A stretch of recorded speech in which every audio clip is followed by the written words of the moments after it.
আপনারা জানেন প্রেসিডেন্ট জিয়া তার রাষ্ট্রীয় দায়িত্ব চলাকালীন মাত্র ৩.৫ বছর ৩.৫ বছরে তিনি খাল খনন কর্মসূচির মতো একটা জনপ্রিয় কর্মসূচি হাতে নিয়েছিলেন, যে কর্মসূচিটি এদেশের মানুষের কাছে একটা আন্দোলন এবং বিপ্লব বয়ে এনেছিল। তার লক্ষ্য ছিল যে গ্রামীণ অর্থনীতিকে চাঙ্গা করা, কৃষির বিপ্লব ঘটানো।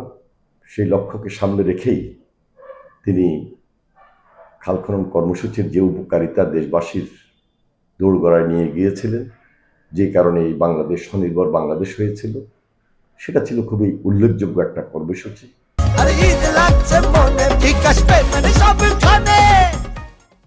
আরেকটা উল্লেখযোগ্য ছিল যে জলাবদ্ধতা দূরীকরণ এবং ড্রেনেজ ব্যবস্থা, খাল টু খাল, খালের সঙ্গে খালের সংযুক্তি, নদীর সম্পৃক্ততা, সব কিছু মিলে জলাবদ্ধতা দূরীকরণ ছিল আরেকটা অন্যতম উদ্দেশ্য।